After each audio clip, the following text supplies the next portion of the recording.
नमस्कार सभी को।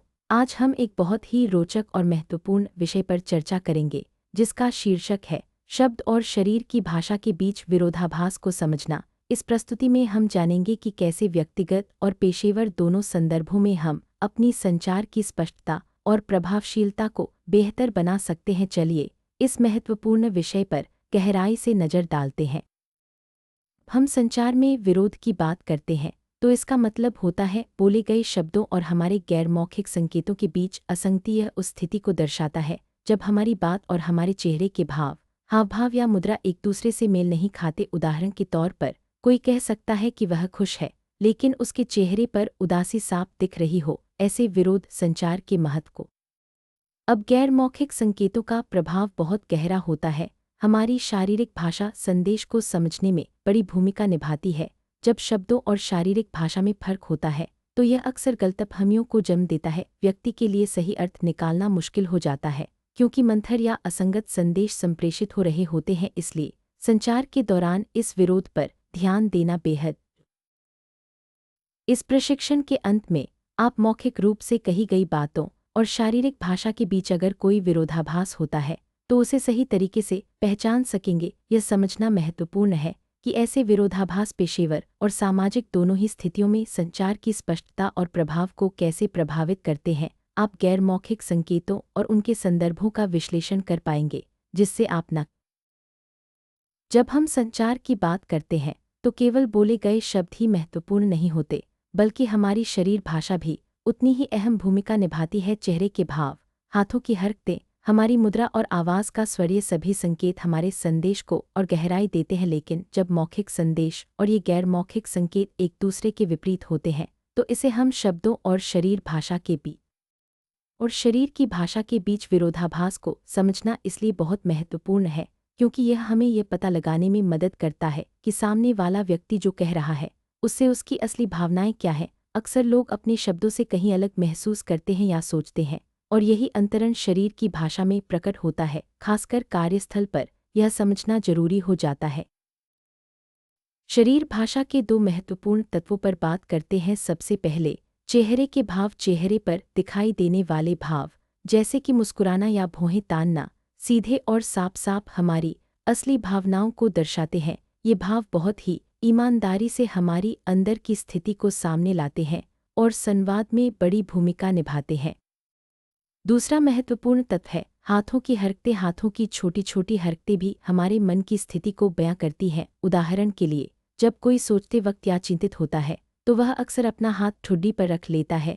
इस तरह के संकेत व्यक्ति की भावनाओं के सूक्ष्म पहलुओं को समझने में मदद करते हैं और सही अर्थ निकालने में मददगार होते हैं। इस तरह चेहरे के भाव और हाथ शब्दों और शरीर की भाषा के बीच विरोधाभास की बात करते हैं तो ये कई अलग अलग रूपों में सामने आ सकता है, जिनका प्रभाव हमारी बातचीत की समझ पर काफी गहरा होता है। सबसे पहले है पूर्ण विरोधाभास, जहां शब्द किसी भावना को जताते हैं लेकिन शरीर की भाषा उससे बिल्कुल उलट होती है। जैसे कोई कहे कि मैं खुश हूं, लेकिन उसका चेहरे पर मुस्कान नहीं हो।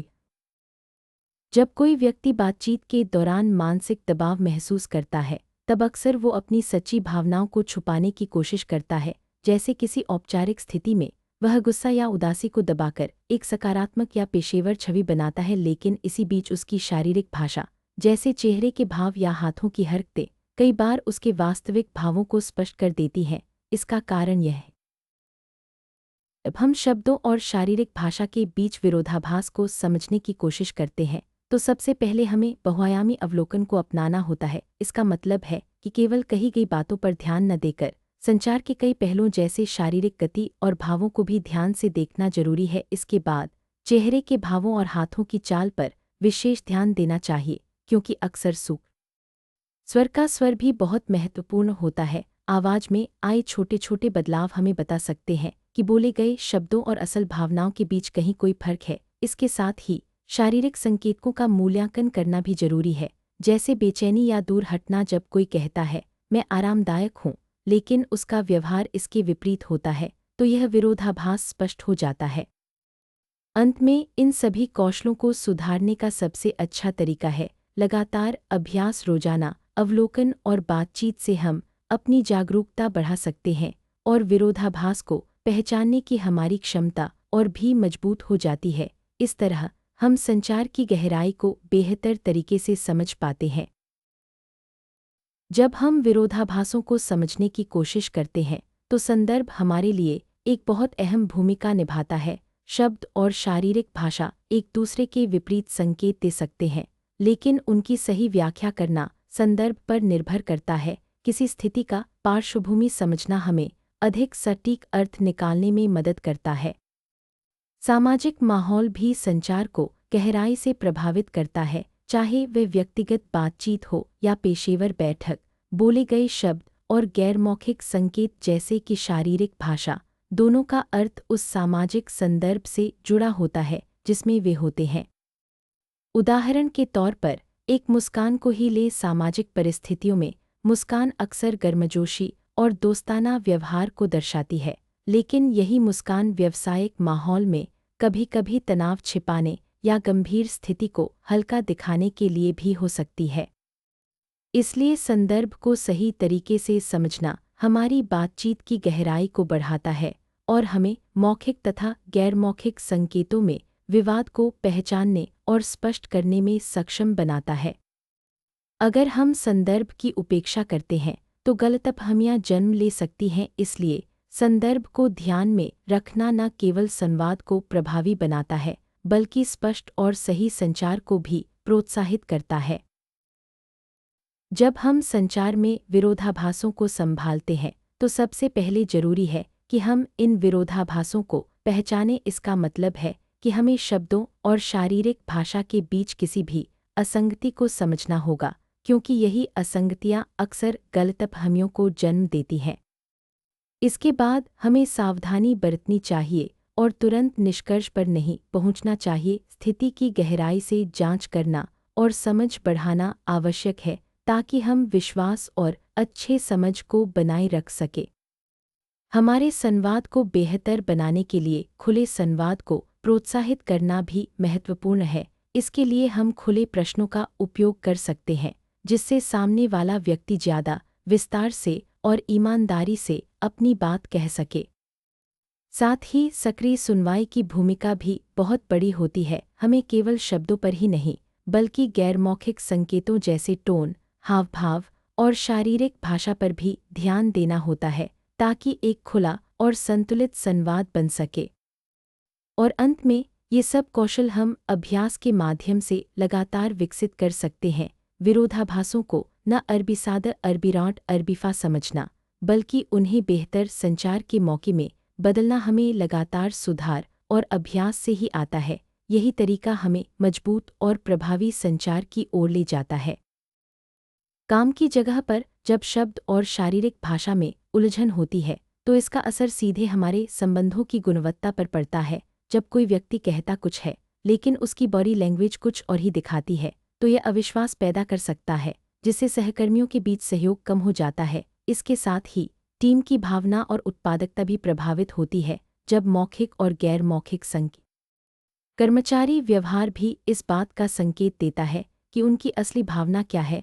उदाहरण के तौर पर कोई कर्मचारी किसी प्रोजेक्ट से संतुष्टि का दावा करता है, पर उसकी बॉडी लैंग्वेज तनाव या असहमति दिखाती है। ऐसे संकेत बताते हैं कि कहीं कोई न तो खुलकर बात हो पा रही है, न ही समस्या स्पष्ट हो रही है, और इसलिए खुली बातचीत की जरूरत होती है। प्रबंधकों की भूमिका इस संदर्भ में बहुत अहम हो जाती है। उन्हें मौखिक और गैर मौखिक संकेतों के बीच विरोधाभास को पढ़ने की क्षमता होनी चाहिए, ताकि वे कर्मचारियों की ज़रूरतों को सही तरीके से समझ सके। यह समझ समस्याओं को सटीक रूप से हल करने और बेहतर कार्य संबंध बनाने में मदद करती है।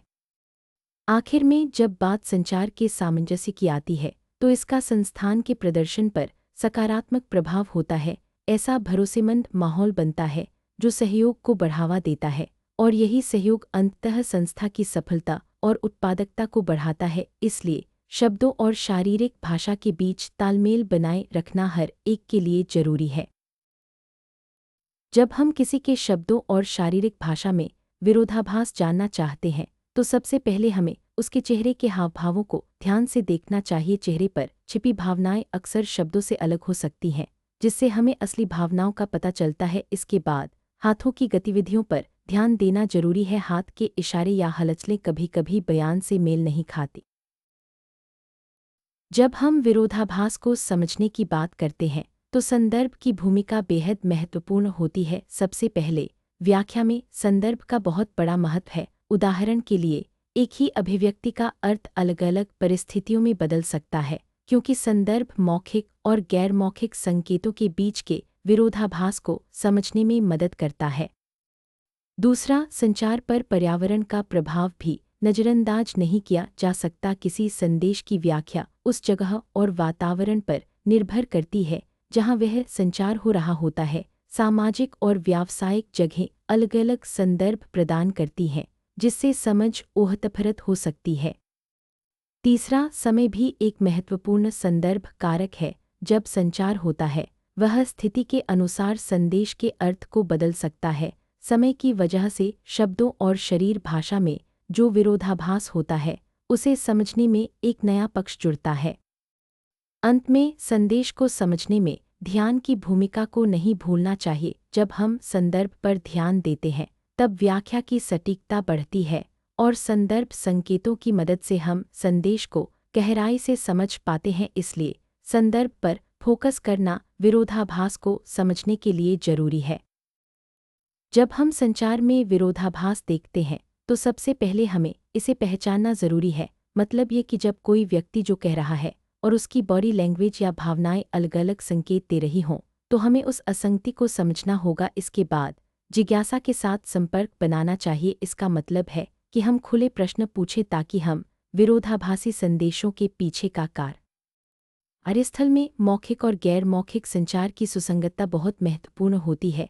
जब दोनों एक साथ मिल खाते हैं तो यह एक सकारात्मक और भरोसेमंद माहौल बनाने में मदद करता है। इसके विपरीत, अगर बोले गए शब्द और शारीरिक भाषा अलग अलग संकेत देते हैं तो इससे अविश्वास और गलतफहमियां पैदा हो सकती हैं, जो अंततः उत्पादकता पर नकारात्मक प्रभाव डालती हैं। शारीरिक, जब हम व्यक्तिगत और सामाजिक संबंधों में विरोधाभास की बात करते हैं तो सबसे पहले हमें समझना होगा कि बोले गए शब्दों और बॉडी लैंग्वेज के बीच असंगति विश्वास पर कितना गहरा प्रभाव डालती है। उदाहरण के तौर पर, जब कोई कहता है मैं आपकी बात सुन रहा हूँ, लेकिन उसके हावभाव असहजता या अधीरता दिखाते हैं, तो संदेश का अर्थ पूरी तरह बदल जाता है और भरोसा।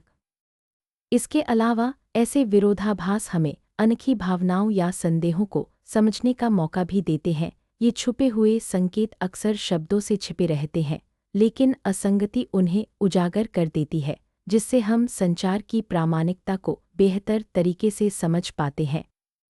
जब हम इन विरोधाभासों को पहचानते हैं तो हम अपने आसपास के लोगों के साथ अधिक स्वस्थ और ईमानदार संबंध बना सकते हैं।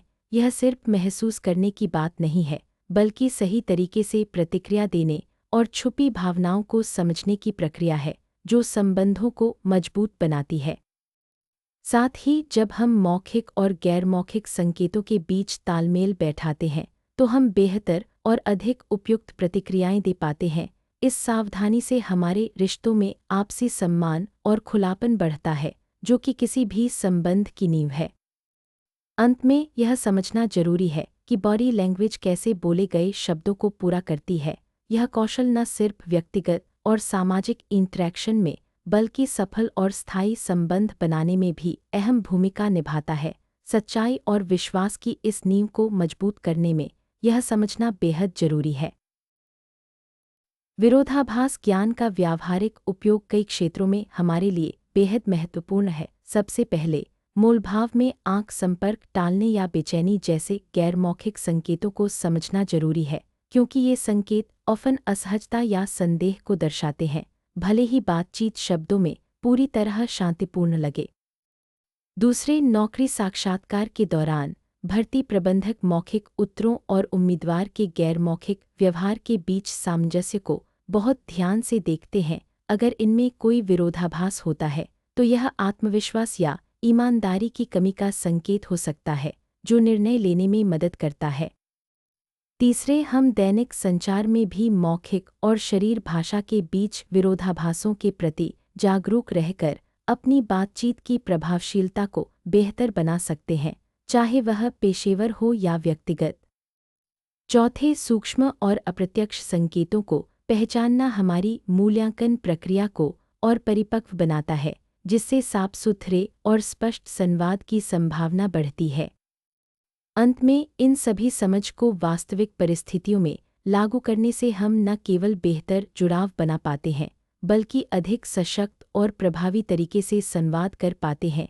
इस तरह विरोधाभास ज्ञान हमारे संचार कौशल को नई ऊंचाइयों तक पहुंचाता है। गैर मौखिक संचार को समझने और व्याख्या करने में एक अहम भूमिका निभाती है। अलग अलग संस्कृतियों में आंदोलन और चेहरे के भावों को अलग अलग तरीके से देखा और समझा जाता है, जिससे कभी कभी भ्रम हो सकता है। उदाहरण के लिए, सीधे आंखों में देखना पश्चिमी संस्कृतियों में आत्मविश्वास और ईमानदारी का प्रतीक माना जाता है, लेकिन कुछ मध्य पूर्व और एशियाई संस्कृति गैरमौखिक विरोधाभास की व्याख्या करना काफी चुनौतीपूर्ण होता है, क्योंकि इसमें मौखिक कथनों और शरीर की भाषा के बीच के अंतर को समझना होता है, जो अक्सर भ्रमित कर सकता है। केवल एक ही संकेत देखकर तुरंत निष्कर्ष पर पहुंचना सही नहीं होता। दूसरी बात, दोहराए जाने वाले नर्वस मूवमेंट्स जैसे कि चेहरे को छूना या बार बार मुद्रा बदलना हमेशा नकारात्मक प्रतिक्रिया या बचाव का मतलब नहीं रखते। ये कभी कभी बस अस्थायी तनाव या उस विषय से जुड़ी असहजता का संकेत हो सकते हैं, इसलिए इन्हें गलत तरीके से मत समझें। इसके अलावा बिना संदर्भ को समझे केवल अलग-थलग व्यवहार के आधार पर निष्कर्ष निकालना गलतफहमी पैदा कर सकता है। हमेशा संदर्भ को ध्यान में रखना बेहद जरूरी है ताकि सही समझ बन सके। सही व्याख्या के लिए एक व्यवस्थित और निरंतर पद्धति अपनाएं, जिसमें समय समय पर समान व्यवहार को देखना और उसे परिस्थिति के अनुसार परखना शामिल हो। यह तरीका आपको अधिक विश्वसनीय निष्कर्ष पर ले जाता है। अंत में धैर्य और संयम बहुत महत्वपूर्ण है। शांति बनाए रखने से आप असली संकेतों को पहचान पाएंगे और भ्रामक या आकस्मिक व्यवहार से उन्हें अलग कर सकेंगे। यह प्रक्रिया आपको अधिक सही और प्रभावी निष्कर्ष निकालने में मदद करेगी। विरोधाभासी बॉडी लैंग्वेज को समझना चाहते हैं तो कुछ खास उपकरण और तकनीकें बहुत मददगार साबित होती हैं। सबसे पहले, वीडियो रिकॉर्डिंग सिस्टम जैसे सीसीटीवी कैमरे बेहद उपयोगी होते हैं, क्योंकि ये बातचीत को रिकॉर्ड कर लेते हैं। इसका फायदा यह है कि हम बाद में बातचीत को विस्तार से देख सकते हैं और उस समय की रियल टाइम अवलोकन में जो हम मिस करते हैं उस दूसरी तकनीक है चेहरे के हाव भाव की व्याख्या में कृत्रिम बुद्धिमत्ता का इस्तेमाल। एआई अब न केवल बुनियादी भावनाओं को पहचानता है, बल्कि बहुत सूक्ष्म और छोटे छोटे चेहरे के एक्सप्रेशंस को भी पहचान कर विश्लेषण की सटीकता को काफी बढ़ा देता है।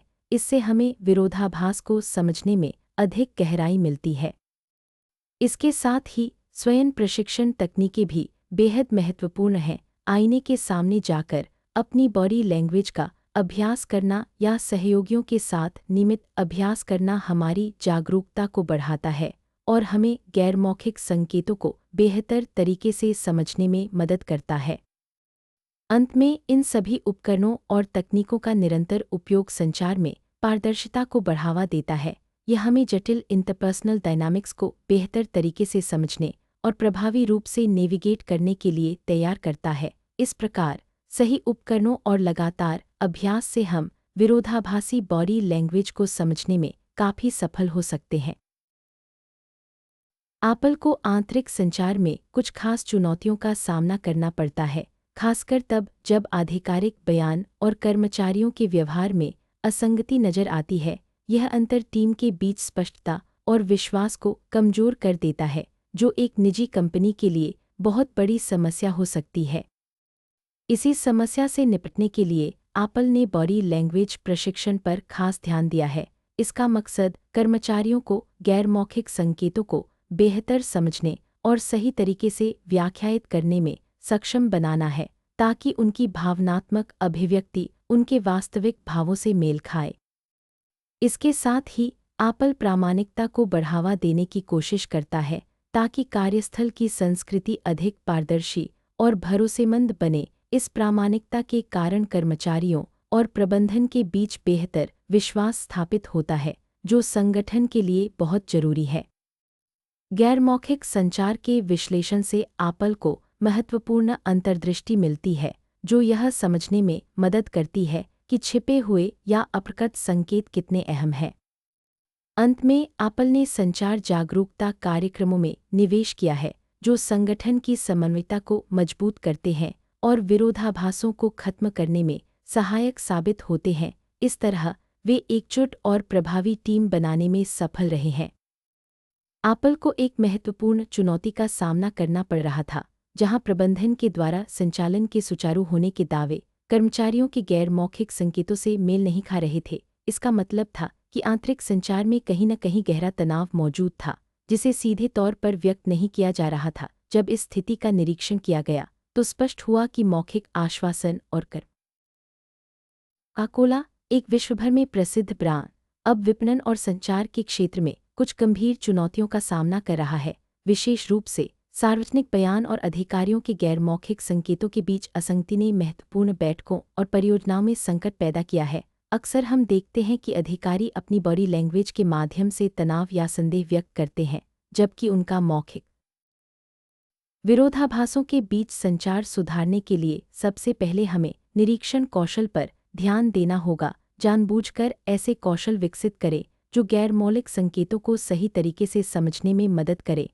जैसे हाव-भाव, चेहरे के भाव और स्वर के टोन। ये संकेत अक्सर हमारे संदेश की गहराई और भावना को स्पष्ट करते हैं।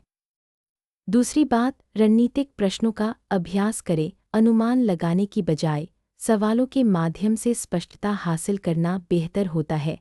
ऐसे प्रश्न पूछें जो बातचीत को और अधिक स्पष्ट बनाने में मदद करे और किसी भी भ्रम को दूर करे। तीसरा, मनोवैज्ञानिक सुरक्षा को बढ़ावा देना जरूरी है। एक ऐसा माहौल बनाएं जहां लोग बिना किसी डर के ईमानदारी से अपने विचार साझा कर सके। यह विश्वास बनाता है और मिश्रित संदेशों की संख्या कम करता है, जिससे बेहतर संचार संभव होता है। चौथे बिंदु में आत्मजागरूकता पर जोर दिया गया है। लोगों को यह समझना सिखाएं कि वे खुद को कैसे प्रभावी और विश्वसनीय तरीके से व्यक्त करें, ताकि मौलिक और गैर मौलिक संदेशों में तालमेल बना रहे और कम विरोधाभास हो। अंत में, प्रभावी संचार की एक मजबूत संस्कृति विकसित करना आवश्यक है। ऐसे संगठनात्मक रणनीतियां अपनाएं जो गलतफहमियों के प्रति सहिष्णुता बढ़ाएं और टीम के अंदर बेहतर आपसी समझ और सहयोग को प्रोत्साहित करें। इससे हम संचार की गुणवत्ता को लंबे समय तक बनाए रख सकते हैं। जब हम संचार में रणनीतिक विरोधाभास की बात करते हैं, तो इसका मतलब है कि बोले गए शब्द और शारीरिक भाषा के बीच जानबूझकर एक अंतर होना। यह अक्सर असली भावनाओं को छिपाने या किसी विशेष छवि को प्रस्तुत करने के लिए किया जाता है। पेशेवर लोग इसे सामाजिक या बातचीत के लक्ष्यों को हासिल करने के लिए बहुत ध्यान से इस्तेमाल करते हैं। संवेदनशील संदर्भों में, जैसे तनावपूर्ण या कठिन परिस्थितियों में, शाब्दिक रूप से शांत रहना लेकिन सूक्ष्म शारीरिक संकेत देना मददगार हो सकता है। ऐसे विरोधाभास अक्सर समझ बढ़ाने और संभावित संघर्ष को कम करने में महत्वपूर्ण भूमिका निभाते हैं। इसी वजह से रणनीतिक विरोधाभास को पहचानना भी जरूरी है। जब हम जानबूझकर उपयोग किए गए विरोधाभास के प्रति सजग होते हैं, तब हम जटिल संचार की गहरी व्याख्या कर सकते हैं और उचित प्रतिक्रिया दे सकते हैं। यह समझना कि विरोधाभास का रणनीतिक उपयोग कैसे होता है, हमारी संचार की परतों को समझने की क्षमता को बढ़ाता है। यह कौशल विशेष रूप से बातचीत, जनसंपर्क और पेशेवर संवाद के क्षेत्र में बहुत महत्वपूर्ण है।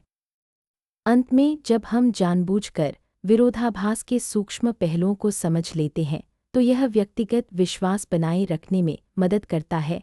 यह क्षमता जटिल सामाजिक गतिशीलता को संभालने में हमारी प्रभावशीलता को मजबूत करती है। विभिन्न सांस्कृतिक पृष्ठभूमि के लोगों के सामने होते हैं, तो हावभाव की व्याख्या करना चुनौतीपूर्ण हो जाता है, क्योंकि हर संस्कृति में उनकी अलग-थलग एक खास समझ होती है। उदाहरण के लिए, एक हावभाव जो एक संस्कृति में सम्मान दिखाने के लिए होता है, वह दूसरी संस्कृति में नकारात्मक या गलतफहमी पैदा करने वाला हो सकता है। इसी कारण से यह जरूरी है कि जब हम गैर मौखिक संचार कौशल की बात करते हैं, तो यह महत्वपूर्ण है कि हम शारीरिक भाषा और मौखिक संकेतों को सही तरीके से समझने के लिए लगातार प्रशिक्षण लें। यह कौशल आपके पेशेवर विकास का एक अनिवार्य हिस्सा होना चाहिए, जिसे आप नियमित अभ्यास और नवीनतम जानकारी के साथ अपडेट करते रहें। फिर विकासोन्मुख मानसिकता अपनाना बहुत जरूरी है। इसका मतलब है मानसिक लचीलापन रखना और नई जानकारियों तथा अंतर्दृष्टियों को खुले दिल से स्वीकार करना, साथ ही संचार के बदलते मानदंडों और सांस्कृतिक संदर्भों के प्रति हमेशा सजग और अनुकूल बने रहना चाहिए। पेशेवर कौशल को मजबूत करने के लिए अपने बेहतर हुए संचार कौशल का इस्तेमाल जटिल पारस्परिक परिस्थितियों को संभालने में करें। विभिन्न परिवेशों में प्रभावी संवाद स्थापित करने के लिए उत्कृष्ट पारस्परिक कौशल विकसित करना भी जरूरी है। अंत में जीवनभर सीखने की प्रतिबद्धता बनाए रखना आवश्यक है। संचार कौशल को लगातार सुधारने पर ध्यान दें और बदलती संचार गतिशीलता के प्रति लचीला और प्रतिक्रियाशील बने रहें। इस तरह आप हमेशा अपने पेशेवर विकास की राह पर आगे बढ़ते रहेंगे। जब हम विरोधाभास के साथ संचार की बात करते हैं तो इसे बेहतर बनाने के लिए सबसे पहले सही तरीके से शारीरिक भाषा पढ़ने का कौशल विकसित करना बहुत जरूरी है। इससे हमें सामने वाले के असली भावनाओं और इरादों को समझने में मदद मिलती है। इसके साथ ही अनुमान लगाने की बजाय प्रश्न पूछना बेहतर रहता है, क्योंकि यह स्पष्टता लाता है और गलतफहमियों को। यहाँ हम देखते हैं कि संचार में विरोधाभास का रणनीतिक रूप से उपयोग कैसे किया जा सकता है। सबसे पहले शब्दों और शरीर की भाषा के बीच जानबूझकर विरोधाभास का इस्तेमाल व्यक्ति को अपनी छवि प्रभावी तरीके से प्रबंधित करने की अनुमति देता है। यह एक शक्तिशाली तरीका है जिससे हम अपनी बात को गहराई से समझा सकते हैं। इसके बाद संवेदनशील सामाजिक परिस्थितियों में इस रणनीति का काफी महत्व होता है। पेशेवरों को चाहिए कि वे ऐसे विरोधाभासों को पहचानें और समझदारी से प्रतिक्रिया दें ताकि स्थितियों को संभालना आसान हो सके। मूलभाव जैसे परिदृश्यों में भी विरोधाभास की भूमिका अहम होती है। यह असली भावनाओं को छुपाने में मदद करता है और इस समझ से हम छिपे हुए इरादों को बेहतर तरीके से पहचान सकते हैं। अंत में रणनीतिक विरोधाभास की गहरी समझ संचार कौशल को काफी हद तक सुधारती है। इससे पेशेवर जटिल संचार संकेतों को सहजता से समझकर और संभालकर अपनी दक्षता बढ़ा सकते हैं। यह संचार की जटिलता को संभालने का एक प्रभावी तरीका है। विभिन्न सांस्कृतिक पृष्ठभूमियों वाले दर्शकों के साथ संवाद करते हैं तो विरोधाभासों को समझना और व्याख्या करना बहुत चुनौतीपूर्ण हो जाता है। हर संस्कृति के अपने हावभाव और अभिव्यक्ति के तरीके होते हैं जो कभी कभी एक दूसरे के लिए पूरी तरह से अलग अर्थ रखते हैं। उदाहरण के तौर पर जो हावभाव एक संस्कृति में सम्मान का प्रतीक होता है वह दूसरी संस्कृति।